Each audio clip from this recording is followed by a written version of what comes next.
If there's one thing every family tries to hide, it's the person everyone quietly agrees is the awkward one. Unfortunately, at my son's wedding, I became that person. Not because I did anything wrong, but because someone recognized a truth I'd spent 15 years burying. The ceremony itself was breathtaking. I'll admit that openly. My son, Dylan, had been dating Jessica for 8 months, and despite only meeting her twice, I quickly learned she had a sharp eye for status and income, especially my supposed lack of both. She never said it directly, but every polished question about my simple lifestyle felt like an informal audit. The Reynolds estate was everything you'd expect from old money trying to look effortless. 50 rolling acres of manicured land in Virginia, a private chapel that looked imported from Europe, and gardens so perfect you'd swear each petal had its own salary. Jessica floated down the aisle in a gown that probably cost more than my first house. And Dylan, he looked happier than I'd seen him since losing his father. I had intentionally dressed to disappear a navy dress from a respectable store and my grandmother's pearls. Not flashy, not impoverished, just comfortably invisible, which was how I preferred it. But invisibility doesn't last forever. At the reception, with its ice sculptures, 12-piece orchestra, and enough flowers to supply a royal coronation, Jessica approached with her parents. Paula, her mother, gave me the kind of smile rich women reserve for people they assume shop with coupons. Her father, Robert, however, his reaction was different. Much different. "Mum, Dad," Jessica chirped in a sugary voice. "This is Dylan's mother." Robert's eyes sharpened the moment they focused on me. The laugh he'd been sharing with someone nearby died mid-breath. His face drained of color. "Emily Turner," he whispered, like he'd seen a ghost walking casually around the champagne table. "Aren't you?" I felt every muscle in my body tighten. The anonymous investor who bought my company. Silence fell so abruptly, the orchestra might as well have stopped playing. The moment hung there, suspended between us, thick with recognition I desperately wished he didn't have. Jessica's expression collapsed from superiority into confusion. Paula grabbed her diamond bracelet, as if clutching something that could save her from whatever realization her husband was having. Most people don't know what real wealth looks like. They imagine diamonds, designer brands, loud displays of luxury. They never expect it to look like, well, me, a widow who still drives her late husband's car and buys her furniture on sale. That blindness was exactly why I'd survived for so long without anyone discovering the truth that began 15 years earlier when my husband, Thomas, invented a tiny piece of tech that changed the entire cell phone industry. When we sold the patent, we told Dylan we'd earned a comfortable sum. He assumed maybe $1 million. It was 25, and it multiplied aggressively under Thomas's brilliant investment strategies. By the time he passed away, our portfolio had climbed to more than $800 million. $800 million. The same fortune I used to acquire Reynolds Holdings, the company Robert had mismanaged into near collapse. The company I purchased through a shell corporation, so he would never know it was me sitting quietly at the acquisition meeting. And now here he was, remembering exactly who I was. "Emily," Robert breathed, staring at me like I'd stepped out of a sealed vault. "It is you." But I wasn't ready to let the truth come crashing down in the middle of my son's wedding reception. "I'm afraid you're mistaken," I said softly, though both of us knew he wasn't. His eyes told me everything. He remembered the boardroom, the quiet woman who said almost nothing while the lawyers and executives negotiated the fate of his life's work. And he knew I had lied, beautifully, strategically for 15 years. As Jessica's confused gaze flicked between us, I saw something else in her eyes. Calculation. She might not know what was happening yet, But she sensed opportunity. That terrified me more than anything, because one slip of truth could unravel everything I'd built to protect my son. And unfortunately, that slip had already happened. What Robert said at that wedding was only the beginning. The next morning, at 7 a.m., my son was pounding on my door demanding answers, and Jessica was already preparing her next move. But she had no idea the storm she was about to unleash. Asterisk. The morning after the wedding felt like waking up inside a storm I'd spent years outrunning. I had barely slept. Every time I closed my eyes, I saw Robert Reynolds' stunned expression, Jessica's widening suspicion, and the fragile mask of anonymity I'd curated for 15 years, slipping right off my face. At exactly 7:04 a.m., there was a frantic knock on my door, 3 loud, uneven bangs. Not the polite kind someone gives when they're simply visiting. No, these were the knocks of a man on the edge of unraveling. I didn't need to guess who it was. Dylan stood in my living room minutes later, pacing so aggressively the floorboards practically vibrated. He didn't sit. He didn't breathe. He just paced, hands tangled in his hair, expression wild with confusion and betrayal. "Mum," he burst out, "I need you to tell me what the hell happened last night." The question landed like a punch. Not because I didn't expect it, but because hearing it from him, my son who trusted me with every piece of his life, made the truth feel suddenly heavier. I chose my words carefully. "What did Robert say to you after I left?" He stopped pacing for the first time, his jaw tightening. He asked me about Dad's patents, about your involvement in investments. "Mom, he thinks you're some kind of major corporate player." I felt the blood drain from my face. So Robert had put the pieces together faster than I'd hoped. I slipped out early because I needed to clear my head, I explained. Things got complicated quickly. "You think?" Dylan snapped.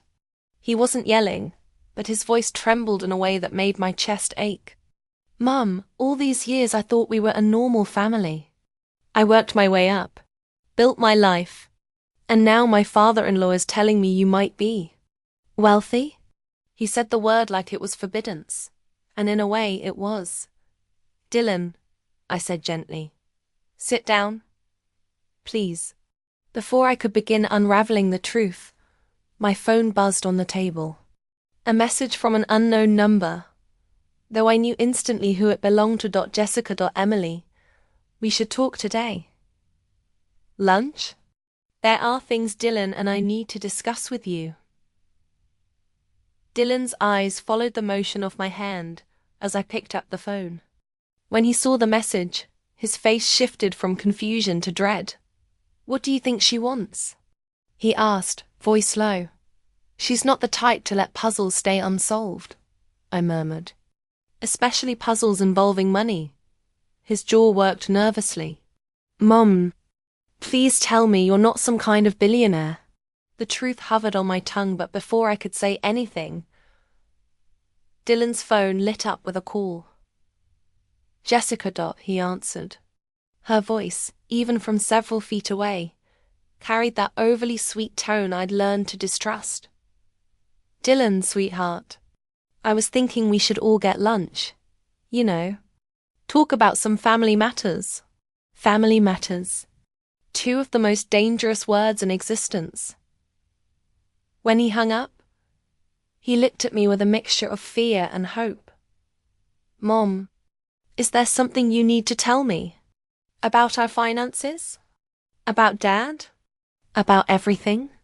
Outside my window, life continued as if nothing had changed. People walked their dogs. Cars rolled past. A world full of people who didn't have to worry about hidden fortunes or suspicious in-laws. I took a slow breath. "Dylan, I think it's time I told you the truth. All of it." He sank into a chair like he already knew his life was about to split into 2 parts. The life before this conversation, and the life after. But before I could say a single word, Jessica showed her hand again. Because she wasn't just curious. She wasn't just suspicious. She was preparing for something. I could feel it, an instinctual prickle at the back of my neck. Jessica Reynolds wasn't just digging for answers. She was hunting for leverage. At lunch later that day, Jessica walked in early, armed with documents, theories, and evidence she should never have had access to. And when she revealed the photo she'd found, grainy, blurred, but unmistakably me, I realized she wasn't just guessing anymore. She was building a case. And I wasn't ready for what came next. Jessica arrived at the restaurant. So early it felt deliberate, like she wanted to choose the battlefield before I even stepped foot inside it. When Dylan and I walked in, she was already seated at a corner table with an impeccable view of the skyline, her posture sharp, her expression polished to a shine. She smiled brightly. Too brightly. Emily, Dylan, I ordered a Bordeaux for us. One of the best vintages. It felt appropriate for a significant family conversation. $1,000 bottle of wine for lunch. A woman like Jessica never does anything without purpose. She wasn't celebrating, she was staging. I took my seat, keeping my expression neutral. If Jessica wanted a performance, she wasn't going to get one from me. Jessica, I said pleasantly. Wine at noon is bold. Oh, I don't think this is a casual family lunch, she replied.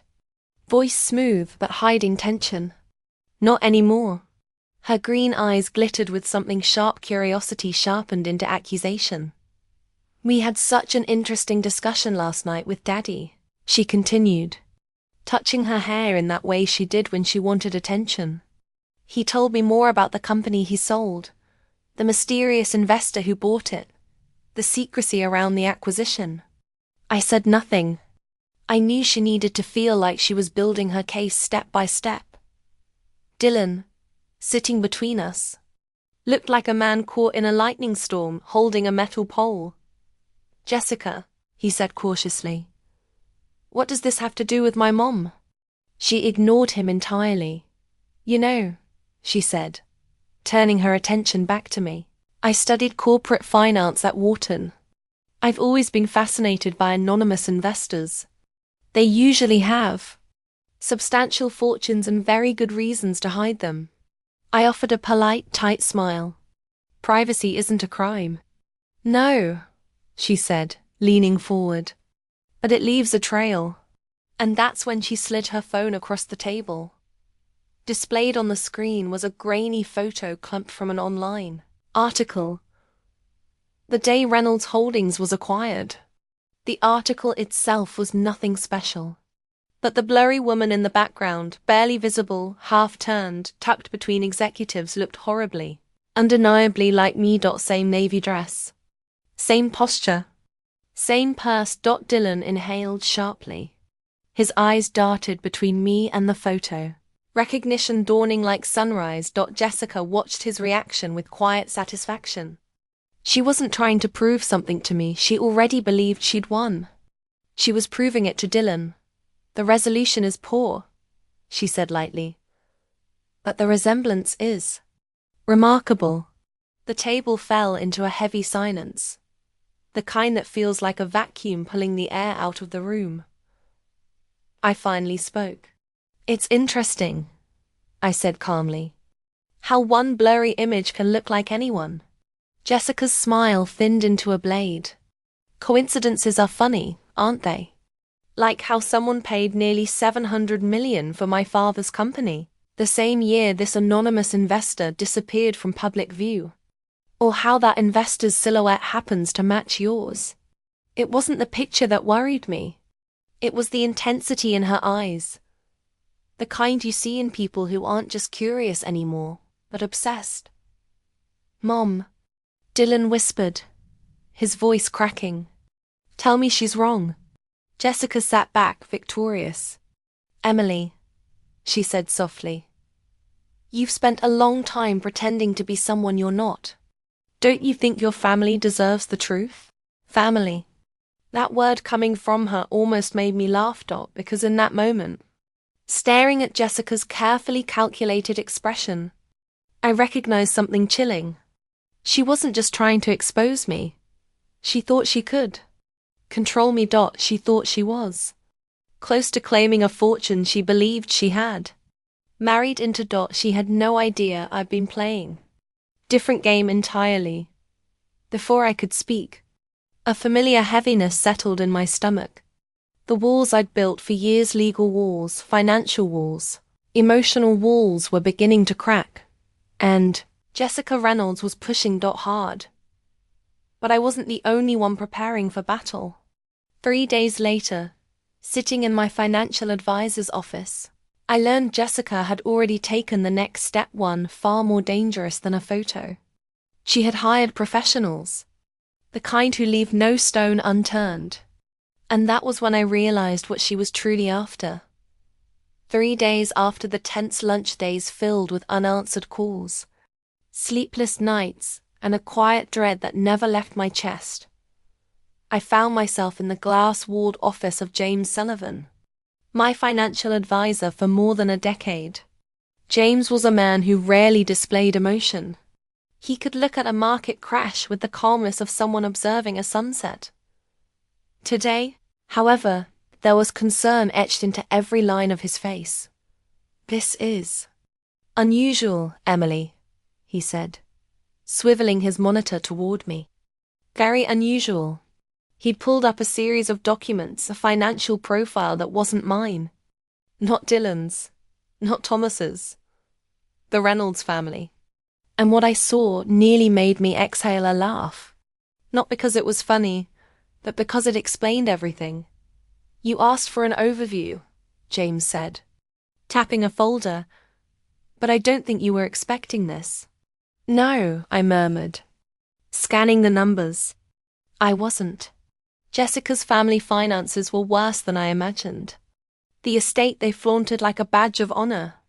Mortgaged to the bone. Investment accounts? Nearly barren.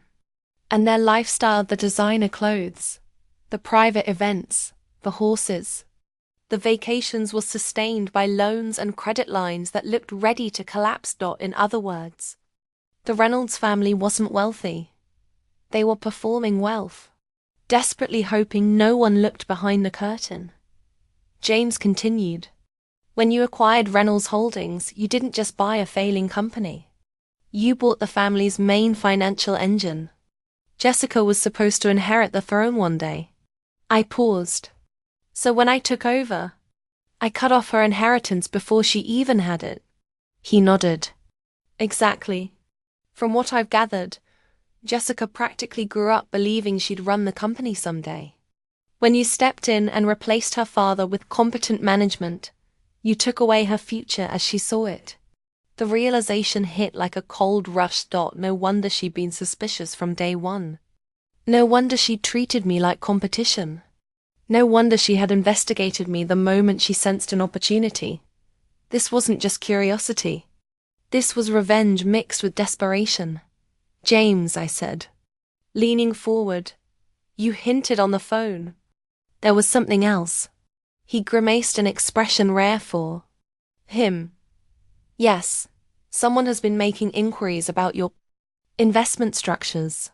A chill slid down my spine. "What kind of inquiries?"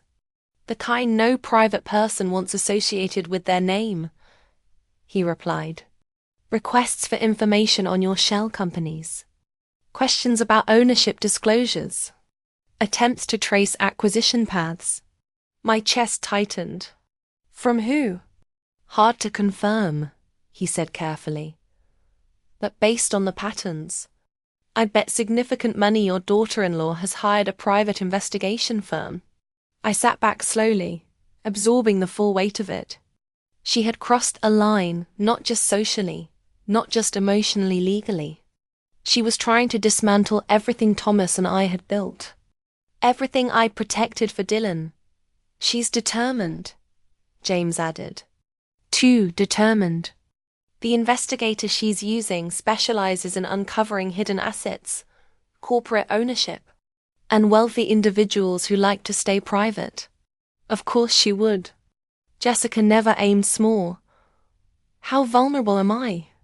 I asked quietly, James clasped his hands, his usual composure returning. Your structures are extremely difficult to penetrate. You did everything right. But determined investigators can always find loose threads if they dig hard enough. I inhaled slowly. What do you recommend? Get ahead of this, he said firmly. If she keeps pushing, she could trigger regulatory attention. If this becomes a legal matter, your privacy, your entire life will be exposed. The quiet room felt suddenly suffocating. Jessica had declared war, and she didn't even know what kind of opponent she'd chosen. When I left James's office, the weight of the past 15 years settled on me. Every secret investment, every shell company, every carefully built wall. I realized something unsettling. I had underestimated Jessica, and she had underestimated me. That evening, alone in my dining room, I spread out years of financial documents like a commander reviewing charts before battle. Not because I feared Jessica, but because she needed to understand one crucial truth. She was not the hunter in this story. She was the prey. And I had just decided to stop hiding. But I wasn't prepared for what would happen next. Because while I was preparing my defenses, Jessica was already making her next move, one far more personal, far more dangerous, and aimed directly at my relationship with Dylan. When Dylan and Jessica showed up at my home that night with a folder of proposals, I knew the war had officially begun. Dylan and Jessica arrived at my apartment that evening with the strained politeness of diplomats entering hostile territory. Even before the door finished closing behind them, I sensed the tension radiating off both of them. Dylan, with the stiff shoulders of a man torn in half, and Jessica with the laser-focused determination of someone who believed she was about to secure victory. I had set out a modest platter cheese, fruit, simple crackers, and an affordable bottle of wine. Nothing extravagant. Nothing that would betray the empire I controlled behind the scenes. Dylan tried to smile. Mom, thanks for meeting with us. Jessica didn't bother with small talk. She placed a folder on my coffee table the way a prosecutor sets down evidence. Emily, she began with that tone she used when she wanted to sound reasonable. I think the lunch the other day was a bit tense, so I wanted to propose something more productive. Productive, I repeated lightly. That's an interesting word. She sat up straighter, crossing her legs with deliberate confidence.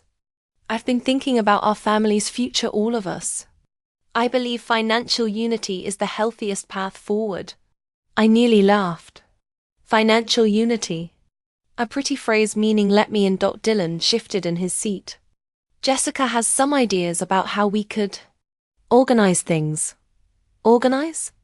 I asked, arching a brow. Jessica opened the folder, revealing neatly typed documents and legal drafts. I'd like to establish a family foundation, she announced. Something that allows us to coordinate philanthropy, manage tax advantages, and provide long-term financial security for every generation. I tilted my head. And who would manage this foundation? A family board, she replied smoothly. You, me, Dylan, and eventually our children.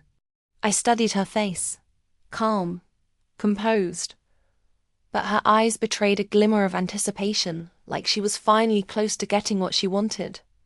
And the funding? I asked, though I already knew the answer. I was thinking, she said, clasping her hands delicately, that we could establish credibility with an initial contribution of around $50 million. Dylan nearly choked. Jessica. No, I said softly but firmly. Let her finish. Her posture relaxed, mistaking my calm for compliance. As the head of the family's assets, you would naturally contribute the majority. But with equal voting rights, it becomes a true partnership between all of us. Equal voting rights. $50 million. Access to my financial structures. A legal foothold into everything I'd spent years shielding. She wasn't just trying to control my wealth, She was trying to become me. Double quotes Jessica. I said slowly, "Before we discuss your proposal, I need to ask you something." She smiled, confident. "Of course. Do you love my son?" Her eyes widened slightly. She hadn't expected that question. She hesitated too long. "What kind of question is that?" She finally asked. "A simple one. I love Dylan," she said quickly, "and I want us to build a future together." I got up, went to my bookshelf, and retrieved a folder I had prepared earlier. When I returned to the coffee table and placed it in front of her, her face paled the instant she recognized the first page. "This," I said calmly, "is your communication record with Aguilar Private Investigations." Dylan's head whipped toward her. "You hired a pie." "It's not what it looks like," she said immediately. "Oh, I think it's exactly what it looks like," I replied. "And this," I pulled out another document, "is the record of your consultation with Vance Peters and Associates, a law firm specializing in family estate disputes." Dylan looked stricken, wounded, betrayed. "You were preparing a legal claim," I said evenly. "Against me?" "No," Jessica whispered, voice trembling. "I was trying to protect us." "And these?" I held up 3 pages showing newly opened lines of credit, all suspiciously large. "Borrowing money based on an expected increase in your family's financial situation. That's not protection. That's speculation." Her mask finally broke. "Fine," she snapped. I wanted clarity. "Your secrecy affects my future too." Dylan stood abruptly, voice shaking. "Did you marry me for money?" Jessica's lips quivered. She didn't answer, and her silence was louder than any confession. That the worst was still coming, because Jessica wasn't done, not even close. Within days, she escalated from spying to something far more dangerous: legal warfare. And soon, both the Cece and my son would be dragged into a battle none of us were prepared for. The next 2 weeks unfolded like the slow tightening of a noose. Dylan moved back into his apartment, saying he needed time to think. Translation: his world had cracked down the middle.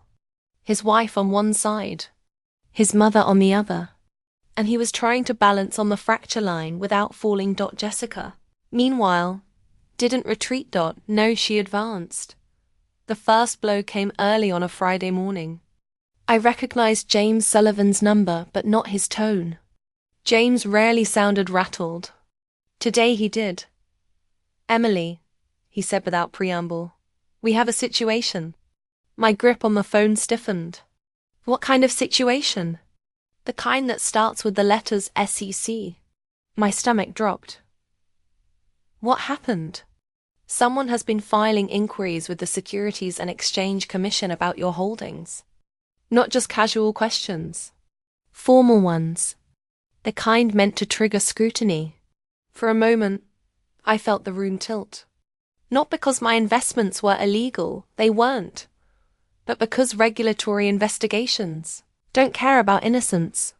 They care about process, about obligations, and about digging. Once the SEC starts sniffing around, your entire life becomes fair game. "James, who filed these inquiries?" I asked, though deep down I already knew. He didn't sugarcoat it. "Based on their phrasing, I'd bet my license it's coming from your daughter-in-law or someone she hired." Jessica had dropped the act. She was attacking me in the one place she believed she could force my hand. My privacy. How dangerous is this? My voice was steadier than I felt. "It depends on how far she pushes," he said. "Your structures are legal, but complex. Complex looks suspicious to regulators. If she convinces them there's something worth investigating, you could be buried in legal paperwork for years. Years, even if I did nothing wrong." Jessica knew exactly what she was doing. Before I could respond, James lowered his voice. "Emily, You need to get ahead of this. If she continues, this won't remain a quiet family matter. It will become public. My worst fear.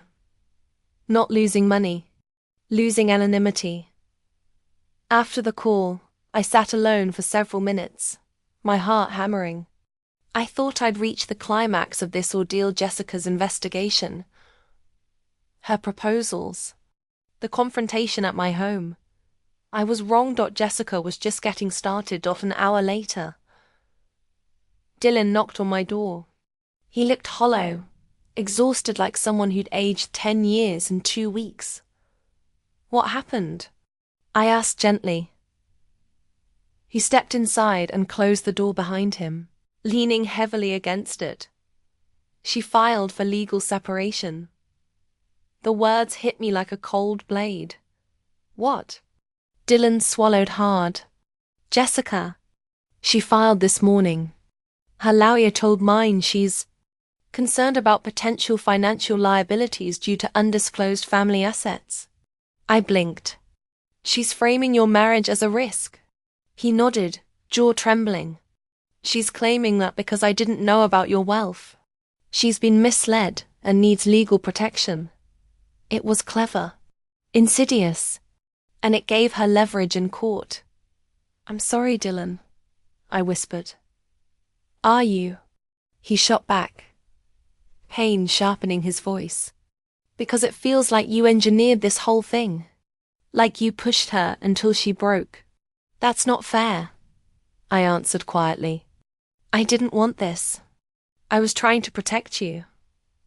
Protect me? He laughed bitterly. From what? My own marriage. My own wife. You investigated her. You exposed her family. And now she's running from me and dragging all of us through hell. His accusations were knives, each one finding its mark. Dylan, I said softly, there is something else you need to know. He glanced at me warily. Jessica filed complaints with federal authorities. She's trying to force an investigation into my finances. He froze, eyes widening in shock. She did what? She's trying to corner me, I said. Force me into a settlement. She thinks she can break me. He stared at me in silence, then slowly sank onto my couch. What do you want me to do? He whispered. Not angry, not accusatory, just lost. I sat beside him. I need you to stand with me. Because this isn't just about me anymore. She's trying to ruin everything I built to protect our family. Dylan rubbed his face, exhausted. I don't even know who I'm married to anymore. Neither did I. The following Monday, things reached their boiling point. Jessica arrived with her lawyer, her parents, and a stack of accusations ready to ignite a war in James Sullivan's boardroom. But she had no idea the counterattack I was about to launch. Monday arrived with the heaviness of a storm cloud ready to split open. James Sullivan arranged a formal meeting in his boardroom neutral ground, though there was nothing neutral about the people gathering inside it. When I entered, Jessica was already there with her lawyer, Mark Vance, sitting beside her like a guard dog dressed in a $3,000 suit. Her parents, Robert and Paula Reynolds, sat stiffly at her flank, trying and failing to appear dignified instead of desperate. Dylan hovered near the doorway, unsure where he belonged in this fragile constellation of strained loyalties. The tension hit me the moment the door shut behind us. Mark Vance stood, offering a polite but icy smile. Let's begin. He placed a thick folder onto the table with theatrical precision. My client has concerns, he said, his voice calm but cutting. Serious concerns regarding Mrs. Turner's hidden assets, undisclosed wealth, and patterns of manipulation. Manipulation. Such a convenient word for people who had been trying to manipulate me. James spoke before I could. Mr. Vance, these accusations are unfounded. Mrs. Turner's investments are entirely legal. Jessica interjected sharply. Legal doesn't mean ethical. I slowly turned toward her. And hiring private investigators. opening credit lines based on imagined inheritances, and filing regulatory complaints behind your husband's back. Those are ethical. Her cheeks flushed, but she didn't look away. This is about family, she said stiffly. Our family. No, I corrected. This is about control. And you brought an army with you because you believed intimidation would work. Mark cleared his throat. Mrs. Turner, we have evidence. What you have, James cut in, are documents taken out of context. Screenshots and assumptions. Nothing actionable. Jessica leaned forward, eyes narrowing. You bought my father's company and let him blame himself for losing everything. You changed our entire family's future, and you did it silently. I met her accusation head on. Your father nearly bankrupted his company. I saved it, and I saved every one of its employees. If he's ashamed of the truth, that is not my burden to carry. Robert flinched. Paula looked away. Mark slid another document forward.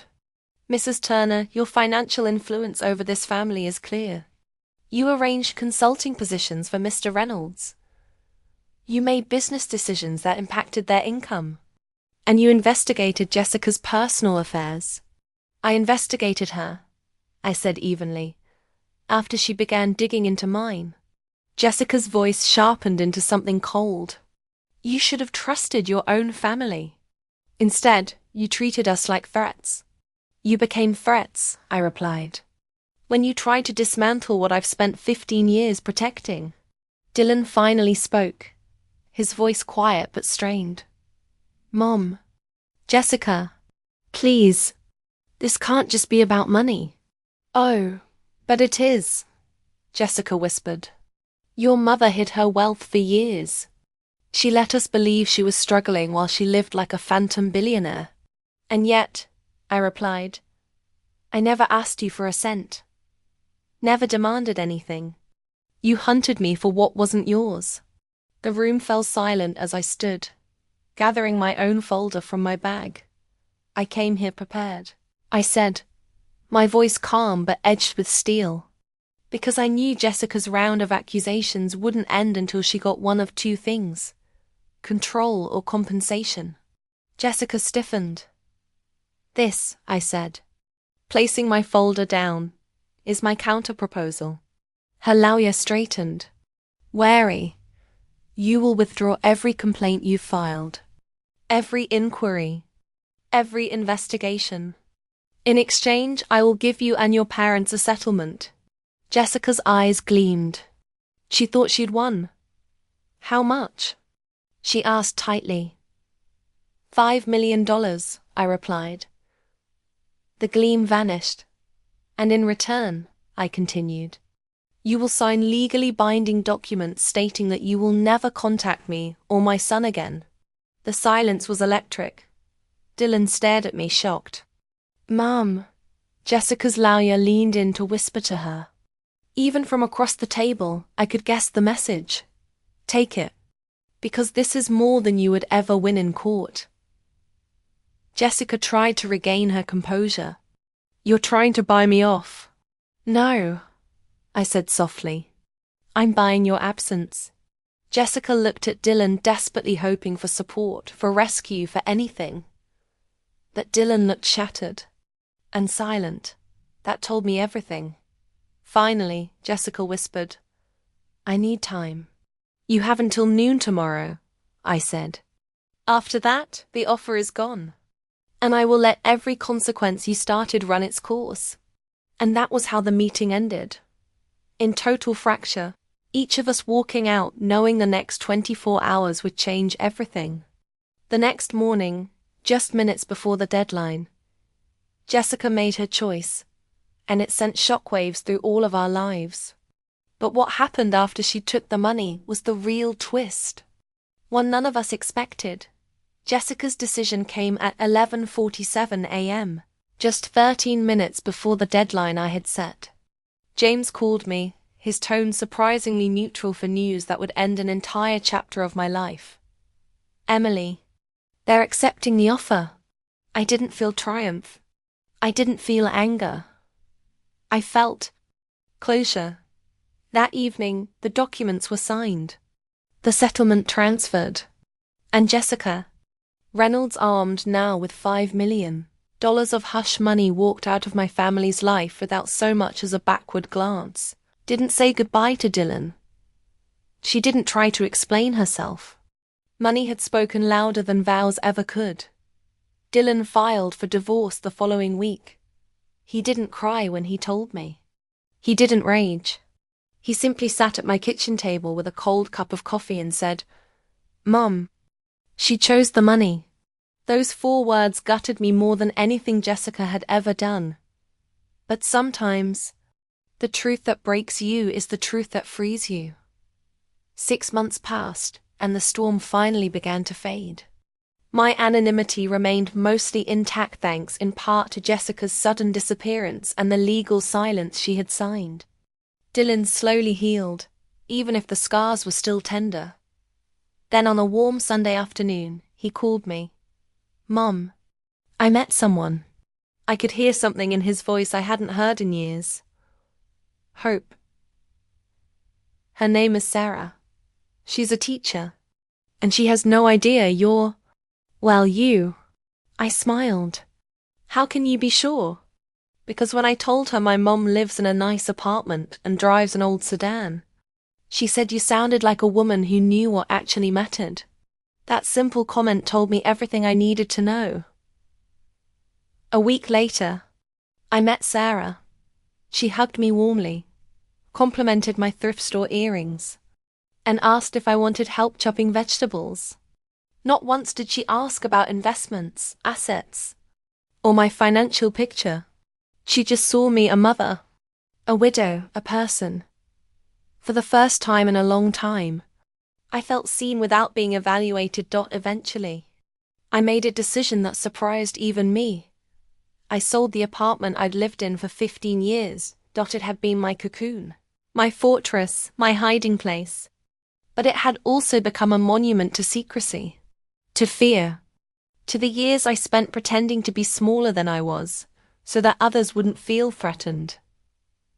I didn't want to live like that anymore. Moved to Santa Fe, a place where no one knew my name, my past or my bank account. I bought a modest adobe home with warm walls, a blue door, and a courtyard filled with blooming bougainvillea. To the locals, I was simply Emily, the woman who always bought fresh bread at the farmer's market and volunteered at the food pantry. I loved that. I also created the Thomas Fund, a small and quiet scholarship program for young engineers from modest backgrounds. No flashy gala, no publicity, just opportunities. The kind Thomas would have been proud of. One student, boy from a warehouse job, approached me months later with tears in his eyes. "Mrs. Emily, your scholarship changed my life." It struck me then, with a clarity I had never felt before. My wealth wasn't power. It wasn't protection. It was possibility. And for the first time, I was using it in a way that felt honest. Do I think of Jessica sometimes? Yes. I wonder what she did with the money. I wonder if she reinvented herself in another city. I wonder if she ever regrets choosing cash over a husband who genuinely loved her. That those thoughts don't haunt me anymore. Because I learned something important. The most elegant revenge isn't destroying the person who tried to break you. It's living a life so rich, so peaceful, so authentic that they can't touch it. And that's exactly what I'm doing. Now, in my 60s, with the sun setting softly over Santa Fe, and the smell of bread drifting through open windows, I know the truth. I was never the family embarrassment. I was the one holding everything together. Quietly, strategically, powerfully. And if anyone ever tries to humiliate me again, I'll simply smile and say, the real embarrassment isn't having money. It's wasting your life chasing someone else's. Thank you for listening to my story. If you were in my place, what would you have done? And also, if you like my story, please like this video, subscribe channel and comment below. What kind of story you like this? I will find for you real stories.